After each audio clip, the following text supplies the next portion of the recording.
Hey everybody, it's Jason Blaha here, and this weekend, Vegan Gains made an offer which I found personally amusing because it was amusing because he didn't offer any financial incentives or anything else, and it's this continual thing of he always wants to debate people, and he's not even a particularly good debater.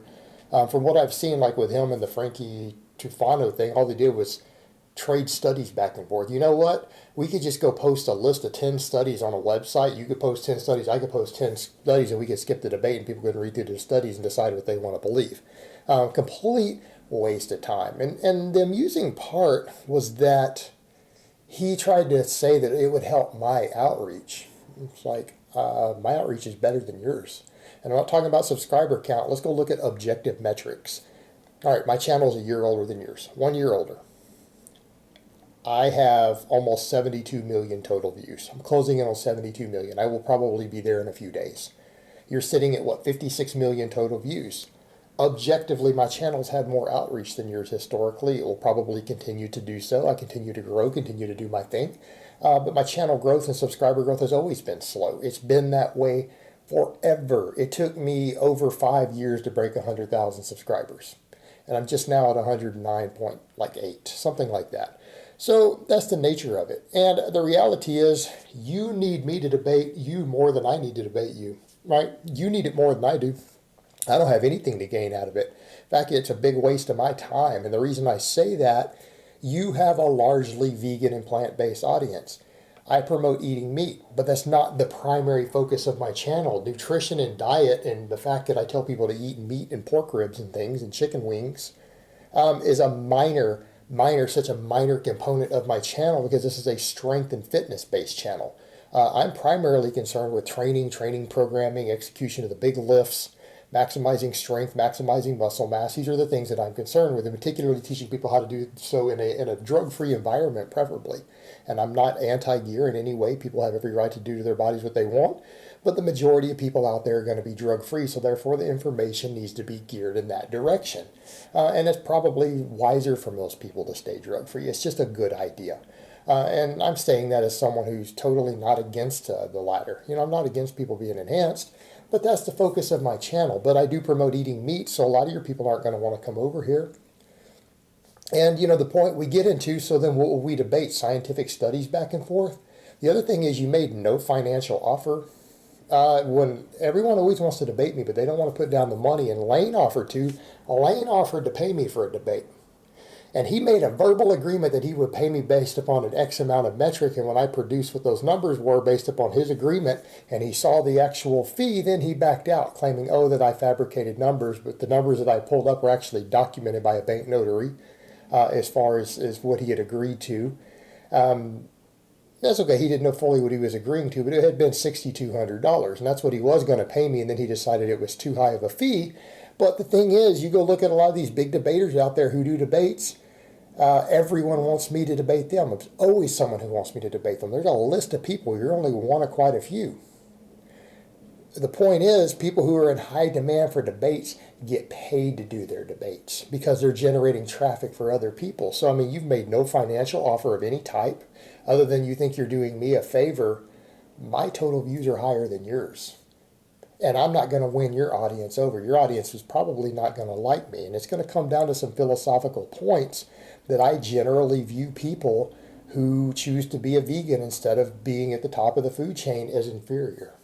Okay, so if I have a viewpoint that philosophically speaking, that I think most of your audience is ethically, morally, and intellectually, and I mean intellectually not necessarily in terms of IQ, but their sense of self-awareness, I consider them to be inferior because they choose to place themselves further down the food chain, because I have a vastly different moral philosophy and ethical philosophy, and there's nothing wrong with you having the ethics that you have. I mean, here's what I would say, Richard. If you ethically believe that it's right to be vegan, then you need to be vegan, right? If you ethically believe that it's wrong to kill and eat delicious animals, and I have no problem killing and eating delicious animals. I have no problem raising animals later. I have no problem starting a ranch again later. In fact, I may do so at some point. I will probably do so at some point. I don't have a problem with that. I don't. And that's my own personal ethics. But if you have a different set of ethics, you need to follow those ethics. But I have my viewpoint. So what are we going to argue? The subjectivity of ethics? The subjectivity of morality? Well, I'm going to argue that what's puts you near the top of the food chain. I could argue from a naturalistic perspective that my philosophy is morally superior. And then you would say that it's not. You disagree. And then I would say, no, you're wrong. I mean, if you want to pay me to do that, I'll come do that. But I need to get paid for it. And let's talk about really what my channel's about. It's mainly about strength and how your nutrition affects athletic performance, strength, everything else.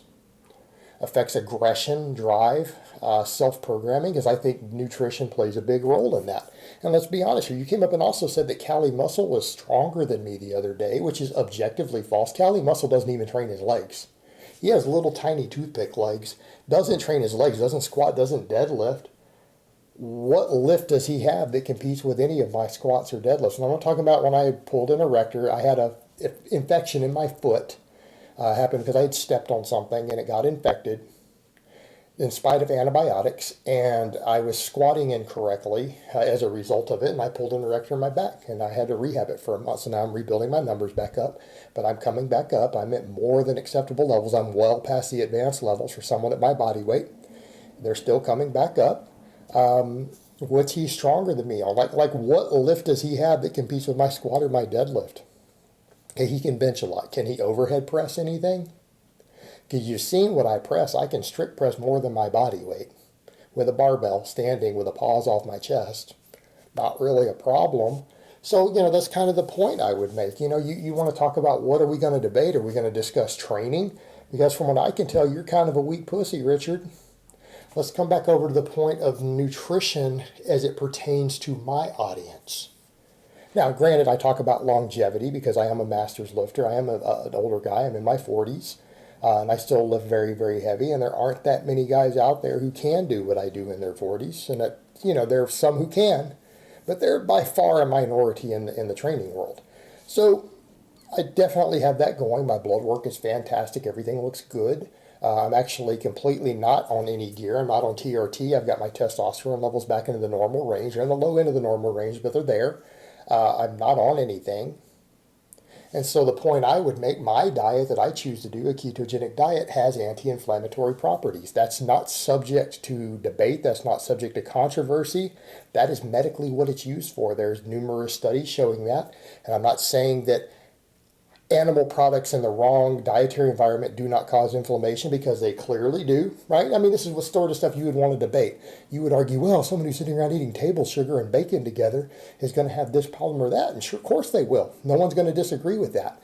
But people who eat large amounts of saturated fat on a ketogenic diet have lower inflammatory markers. They have lower levels of inflammation. And athletes such as myself, and I know a lot of guys in their 40s who are brutally strong, seems to be a common trend. A lot of them trend towards this sort of eating style because we in general notice lower inflammation. We have healthier tendons, healthier joints when we are lifting heavy weights.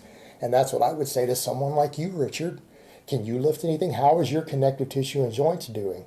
How are you doing right now on your squat, your deadlift, your standing press, these big exercises that we use to judge strength, not something laying down on your back? We don't judge strength by what we can do laying on our back. That's not a great metric of strength. Great metric of a lot of other things. You seem to be a happily married man, but that's not a metric of strength. Bench press is something that you do in between the squat and the deadlift at a powerlifting meet, right? That's what it's for, to give you a break between those two lifts. And I'm joking, because sometimes I will devalue the importance of the bench, but it's an important metric, but it's just one lift.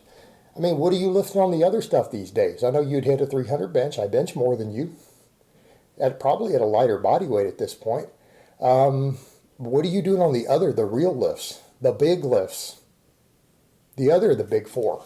What are you doing on those? What are you doing on weighted chins? What are you doing on your squat? What are you doing on your deadlift? How's your connective tissue holding up on your diet? This is where we get into the finer points of real nutrition discussion. We don't need to just look at studies. Let's look at real athletes. What are you doing? How is your diet working out for you? Could you go toe-to-toe to me in several different strength sports? If you were to challenge me right now to a strength sport, I assume we're probably pretty close to the same weight class. I'm walking around 218 right now. What are you weighing? I mean, can you beat me at strength sports, even though I'd be in a different age class, so I would get handicap points? Can you go toe to toe to me? How's your inflammation? How's your joints? How's your health of your body? Our diet matters for this stuff. And so what I discuss here pertains to those things, our ability to continue to train as we get older and to continue to lift heavy weight, because I want to be deadlifting over 500 pounds when I'm over 50. I want to still be pulling 500 when I'm 60. I'd like to have a 405 or a 450 squat when I'm 60 years old. Right? These are things that I strive for. How are you doing on that front? What's your squat and deadlift look like? What's your standing press look like? How is this vegan diet working out for you in terms of strength output, power, athleticism? Right? These important metrics. Because that's the stuff that I care about over here. So if we're going to discuss this stuff or we want to debate these things, we need to just debate it in the context of what I'm all about and what my channel is about. Because my channel is not about hippie-ass veganism or your activism, because I really don't give a shit. It's an inferior mindset. It's a mindset of weak people. It's a mindset of lesser people, and I really don't have a lot of time for it. You can take that bullshit elsewhere. So there you go. There's our subjective argument. So then we go over and look at the athletic end. I'm going to go out on a limb and say that I think my diet is better for serious strength athletes, particularly masters athletes, than yours. And I would say, how are you doing? How's your diet treating you in regards to that? How's it doing with your joints and connective tissue? How are you doing on the injury front? How are you doing on inflammation? Are you getting any tendon inflammation around your knees or your IT bands when you squat really heavy? When you do reps with over 400 pounds, right? That's the sort of stuff I want to know about, because that's relevant. Is that what you want to debate? Well, then offer me some money. Offer me something tangible to make it worth my while to bring my big-ass audience over to you and my 72 million views.